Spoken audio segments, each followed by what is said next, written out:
¿Qué tal? ¿Cómo están? Bienvenidos a Agenda Económica, edición PM. Gracias por estar con nosotros a esta hora. Revisamos juntos los temas más importantes con los que ha comenzado este año 2024. Un día martes noticioso en materia económica, porque hoy el Banco Central publicó el dato del IMASEC correspondiente a noviembre. Recordemos que va con un desfase de un mes esta medición sobre la actividad económica en nuestro país. En la siguiente gráfica vamos a ver el detalle. Fue de 1,2% en la serie a 12 meses. Y hay varios análisis que ya vamos a estar profundizando en unos minutos. Pero la siguiente gráfica nos muestra cómo va la evolución del IMASEC desestacionalizado, es decir, la tendencia en la velocidad de la actividad económica. Y aquí se puede apreciar con bastante claridad cómo ha ido evolucionando en el último año, que sabemos ha estado marcado por un proceso de desaceleración. El año pasado, en esta época, noviembre, diciembre, el IMASEC mostraba entre 0,8 y 0,4% en el ámbito negativo. Luego vino una pequeña meseta entre los meses de febrero hasta mayo, puntualmente. Y posteriormente vimos algunos datos que combinaban cifras en terreno positivo y otras en terreno negativo. Pero veamos qué fue lo que pasó en noviembre, de este 2023 que ya se acaba de ir. Bueno, después del 0,1% negativo de octubre, vemos en noviembre un repunte de 0,3%. Lo que comentábamos antes, el IMASEC, cuando se mide desestacionalizadamente, compara la actividad económica de noviembre respecto al mes inmediatamente anterior. Y eso es lo que permite entonces ver cuál es la tendencia en la que está la economía nacional, sobre la base de una base de comparación mucho más crítica desde el punto de vista de la actividad económica, lo que habíamos visto en 2022. Bueno, en este 2023 se va cerrando con una leve tendencia de aceleración, pero todavía, de acuerdo a muchos análisis de mercado, no va para celebrar ni mucho menos estos datos que hemos conocido el día de hoy. Hubo reacciones, por supuesto, en el gobierno valoraron esta cifra. El ministro Marcel dice que va dejando atrás lo peor de un año que ha sido bien difícil. Por otro lado, en el mercado son más cautos todavía respecto a qué significa la recuperación. Mientras tanto, en el debate del pacto fiscal, el tema del crecimiento tiene uno de los puntos centrales, y la CPC presentó su propia propuesta con énfasis en recuperar la actividad económica. Orlando Silva nos cuenta. Noticias optimistas para comenzar este 2024, al menos en materia económica, porque el 1,2% de expansión que tuvo la economía chilena en noviembre, comparado con el mismo mes de 2022, completó el tercer mes de crecimiento al hilo y podría estar entregando los primeros signos de la esperada reactivación. La economía empieza a mostrar síntomas de mayor estabilidad, bastante más claros que lo que veíamos en algunos meses anteriores. Los sectores más contractivos, como el comercio, siguen cayendo, pero a tasas bastante más moderada. Uno de los aspectos a destacar del IMASEC es que hubo una subida en la actividad económica en varios de los rubros, que sugieren que ya empieza a haber un dinamismo mayor en la economía. Ya comienza a entregarnos algunas señales de recuperación. Esto se puede ver, por ejemplo, en la serie desestacionalizada del IMASEC. Acá podemos ver que en noviembre tuvimos la variación mensual más alta desde octubre de 2022. Esa serie desestacionalizada, es decir, la que compara con el mes inmediatamente anterior, también aumentó 0,3%, mientras que el dato que excluye a la minería también registró alzas anual y mensual. Este escenario hizo que varios economistas comenzaran a corregir sus estimaciones para el año que terminó. Por un lado, ya se da por descontado que el país evitó una contracción económica en 2023. Es más, hay quienes incluso plantean que se pudo haber expandido muy levemente. Yo creo que más bien vamos a estar en un escenario en el cual el crecimiento del 2023 va a estar cercano a cero, incluso podría estar un poquito por encima de cero, dependiendo de qué tan fuertes viene la actividad económica durante el mes de diciembre. Preliminarmente para diciembre estamos proyectando un crecimiento de un 1,5%, con lo que la economía habría crecido un 0,1% en 2023. Si el IMASEC del mes de diciembre supera el 1,5% anual, tendríamos un crecimiento del PIB anual en torno a un 0,1%. Esa cifra de 1,5% anual para diciembre no es una cifra que se aleja respecto a las posibilidades del mercado, por lo tanto es posible que ese 0,1 en cierto modo se materialice para fines de este año 2023, lo cual obviamente sería algo importante y significativo de acuerdo a la coyuntura macroeconómica. Al desagregar el dato, destaca que en noviembre hubo crecimiento en todos los sectores económicos a excepción del comercio, que cayó pero con menor intensidad. Sin embargo, para el sector empresarial parece no ser suficiente y en el primer día hábil del año dieron a conocer una propuesta de pacto fiscal alternativa a la del gobierno, que contempla 30 medidas, entre las que está una rebaja a los impuestos totales que afectan al capital. Valoramos que la autoridad haya recogido en su propuesta de pacto fiscal la importancia del crecimiento con medidas de impulso económico que van en la dirección correcta, aunque creemos que no son suficientes. Por eso presentamos esta propuesta alternativa que es pro crecimiento y pro inversión.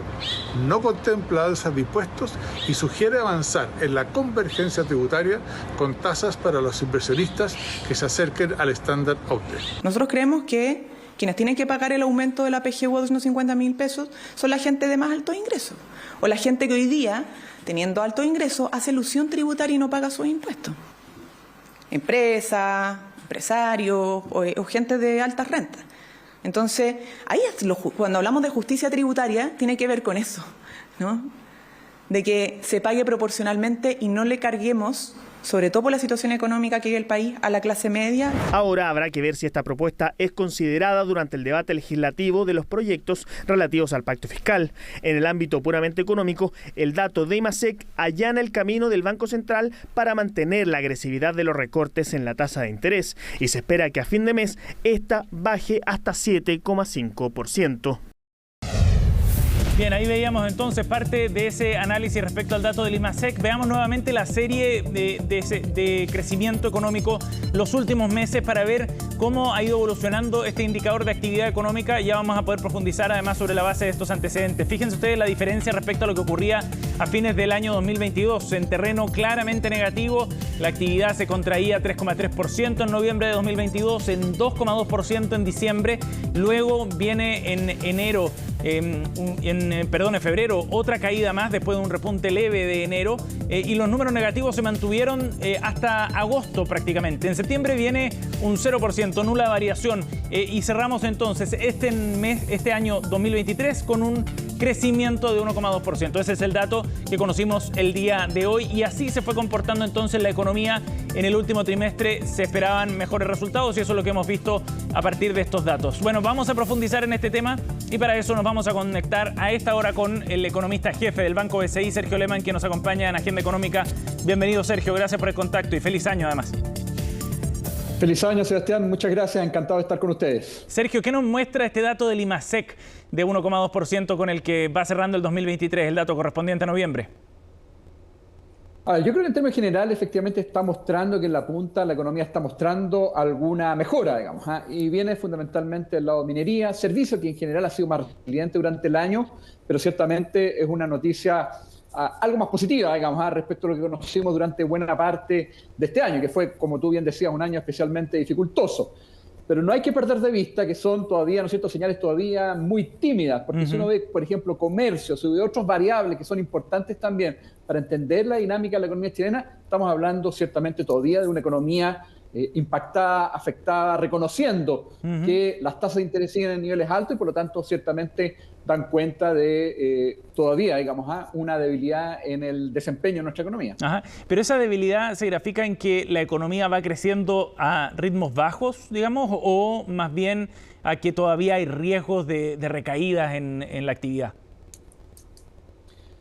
Yo creo que todavía seguimos marcados por una alta incertidumbre. No es descartable que haya recaída. Estamos hablando todavía, ¿no es cierto?, de tasas de interés que son contractivas y efectivamente, de todas formas, mirando, ¿no es cierto?, el vaso medio lleno, el último registro da cuenta de una mejora, pero, como bien decía, está especialmente explicada por minería, porque si uno ve otros componentes, por ejemplo, lo que tiene que ver con comercio, lo que tiene que ver con el consumo, todavía está muy debilitado y por lo tanto es necesario continuar bajando las tasas de interés, como lo está haciendo el Banco Central, de manera de efectivamente lograr que la economía esté mostrando crecimientos algo mejor asentados hacia los próximos meses. Y esa dinámica, por ejemplo, el caso del comercio, Sergio, que tiene una caída efectivamente en este IMASEC de noviembre, ¿tú lo ves como algo puntual propio del ajuste del comercio, que fue un ajuste bien severo por toda la liquidez que hubo en los años previos, o lo ves como un reflejo de que la economía está en ese proceso de recuperación, como decías tú? Yo creo que refleja de todas maneras que comercio está todavía bajo ajuste, digamos, y eso tiene que ver con las tasas de interés todavía contractivas. De todas maneras, ese ajuste está siendo algo menos pronunciado, precisamente porque el Banco Central está bajando las tasas, pero no cambia el diagnóstico general de que estamos viendo caídas y por lo tanto para efectos de lograr repuntes durante 2024 todavía se requieren bajas de tasas, que son lo que hoy día el mercado tiene anticipado hacia las próximas reuniones del Banco Central. Y en ese sentido, Sergio, con este dato, ¿tú crees que el Banco Central podría eventualmente acelerar un poco más ese proceso de recorte? ¿Cómo ves tú la velocidad a la que el banco pueda llevar adelante esa estrategia en los primeros trimestres? A ver, el dato de crecimiento está más o menos en línea con lo esperado y es también más o menos en línea con lo que el propio Banco Central proyectaba en su último informe de política monetaria, que apunta a que el cierre del año 2023 estaría en 0%.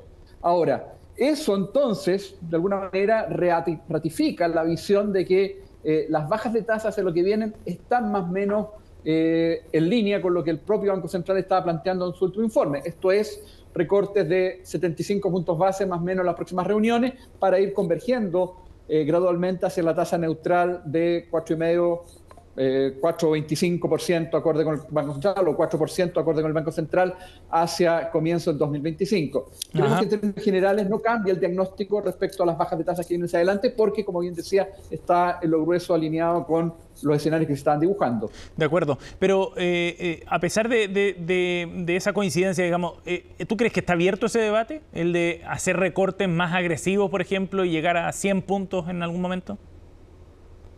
Tal como el Banco Central lo señalaba, esto va a ser data dependiente, es decir, ¿no es cierto? Si estamos viendo caídas más importantes en la inflación hacia los próximos meses, probablemente el Banco Central va a tener espacio para acelerar las bajas de tasa. Yo creo que eso no es descartable. O al contrario, digamos, si vemos tal vez, ¿no es cierto?, inflaciones que son algo más alto de lo previsto, podría moderar en algún grado ese ritmo de recortes hacia lo que viene.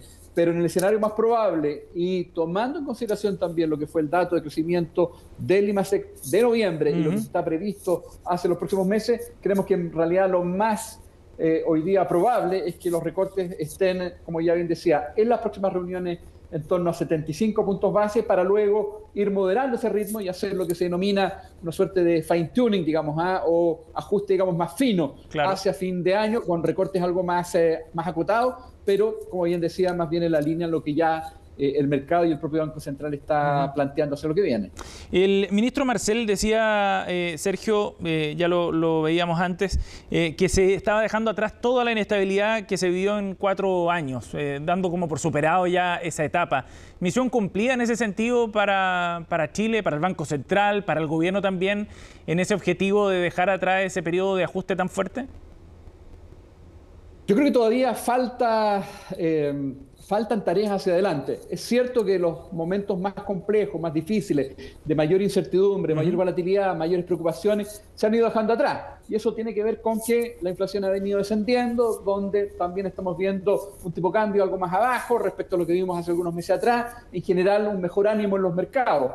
Pero todavía hacia adelante tenemos tareas bien duras pendientes, digamos. Yo creo que eso no hay que dejarlo de lado. La inversión este año, 2024, va a volver a caer y eso significa que tenemos una necesidad de ir elevando justamente la inversión con el propósito de tener una perspectiva de crecimiento de largo plazo más elevada. Por lo tanto, yo diría que todavía tenemos muchas tareas pendientes, tenemos reformas todavía en la mesa, pensiones, salud, para, ¿no es cierto?, estar demasiado optimistas respecto a la dinámica hacia lo que viene. Insisto, lo más difícil pasó, la inflación ha venido cambiando, las tasas de interés están descendiendo, estamos efectivamente en una señal de mayor estabilidad, se han recuperado los equilibrios macro, pero para efectos de mirar hacia el largo plazo todavía tenemos, como ya bien decía, tareas por delante, que son complejas, que son difíciles y que para poder avanzar es necesario buscar acuerdos y consenso. Sí, claro. Sergio, por último, a nivel internacional, ¿cómo ven ese panorama ustedes desde BCI para la economía chilena? ¿Más favorable que este 2023? ¿Todavía persisten muchas incertidumbres? ¿Qué ven ustedes? Todavía persisten incertidumbres, no hay duda, pero el ánimo de los mercados ha venido mejorando. Sí. Especialmente porque estamos viendo que la inflación también ha venido descendiendo en Estados Unidos. La política monetaria en Estados Unidos también está logrando entonces su objetivo de llevarla gradualmente hacia un nivel de equilibrio. En Europa estamos viendo, por cierto, digamos, también movimientos en esa misma línea y eso ha mejorado el ánimo de los mercados. Pero hay incertidumbre, hay riesgos presentes, no cabe duda, digamos. Tenemos, ¿no es cierto?, ciertas preocupaciones respecto de China, su sector inmobiliario, algo que el Banco Central ha levantado reiteradamente como un foco de preocupación. Estamos viendo, ¿no es cierto?, un escenario geopolítico más complejo, con guerras en Medio Oriente, con una situación Rusia-Ucrania que tampoco se ha resuelto y por lo tanto no hay duda alguna de que los riesgos todavía son relevantes. Estamos viendo un mundo que es menos cooperador desde el punto de vista, por ejemplo, del comercio y eso naturalmente siempre abre dudas, digamos.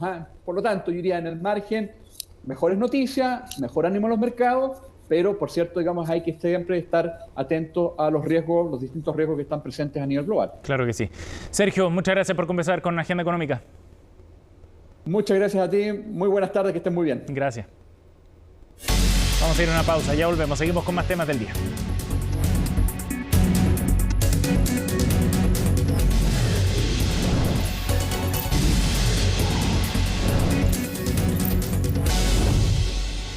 Bien, estamos de vuelta, seguimos aquí en Agenda Económica y vamos a contarles sobre lo que ha ocurrido en el Congreso este martes con uno de los temas que se va a tomar la agenda política este verano, sin duda.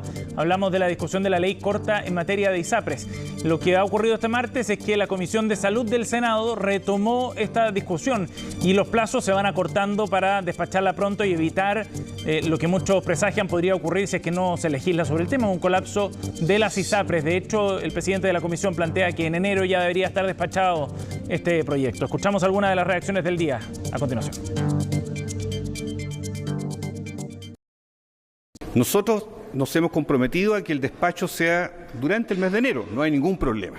Lo que sí es la interrogante es que esta ley sirva, porque milagrosa por sí misma no es. Se han comprometido indicaciones, plazo esta semana, hasta el viernes, se han comprometido cifras también durante esta semana del universo de personas beneficiadas o castigadas para así sacar el neto de cuánto la justicia ha podido avanzar en esto y que no vuelva la justicia a tener que intervenir de nuevo. Está claro que esta ley tiene que estar en pleno régimen antes del 12 de mayo. Falta el trámite de la Cámara de Diputados y eventualmente una mixta. Nosotros en el Senado queremos despacharla este mes, pero esto no es un problema de velocidad, es un problema de contenido. La tramitación está yendo, a mi juicio, también dentro de lo que se ha presupuestado. Hay un artículo que hoy día ustedes habrán escuchado, que es el que llama más a discutir, digamos, que el artículo 13. El resto no debiera tener mayor complejidad. Esperamos nosotros poder ir avanzando para que en enero obviamente sea despachado desde el Senado. Vamos a otro tema. Este 2024 comienza con cambios tributarios bien importantes y uno de ellos con la implementación de la nueva ley de royalty que fue despachada desde el Congreso en mayo del año pasado después de 4 años de discusión. Bueno, entró en vigencia ya este 1 de enero y esto se da en un contexto donde se hacen balances también de la implementación del anterior sistema de royalty en 2023. Digamos que el último ejercicio para el esquema de pagos anterior y los números muestran que ha caído con fuerza en cerca de 25% la recaudación fiscal por el concepto del royalty que estaba vigente hasta 2023. Los datos que publica hoy día Diario Pulso muestran que a septiembre, que son los últimos datos registrados, los pagos de la minería privada en particular cayeron en un 25%.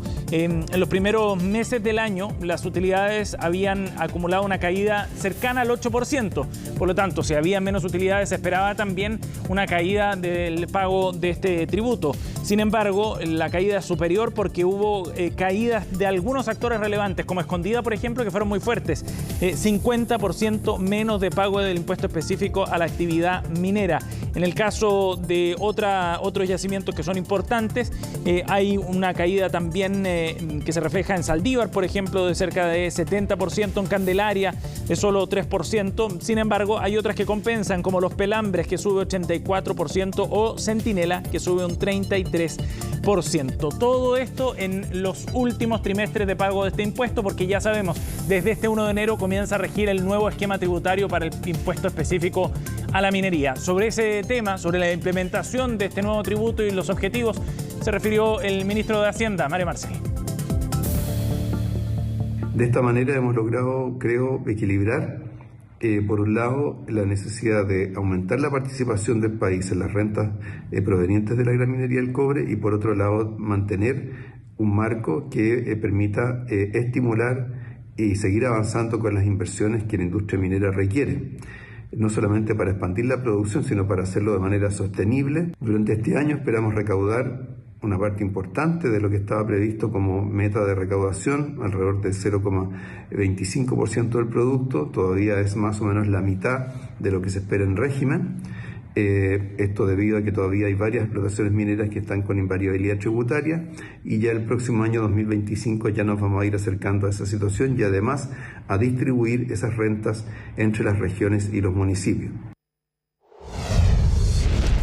Bien, vamos a ir a otro tema para hablar de lo que está ocurriendo en la industria del automóvil a nivel global, en una competencia acelerada por convertirse en los líderes de la producción de vehículos eléctricos. Bueno, la China BYD logró destronar a Tesla en el último trimestre del año 2023 como líder mundial en venta de vehículos eléctricos. En una competencia sin cuartel entre Estados Unidos y China, bueno, los asiáticos han tomado cierta ventaja en el cuarto trimestre.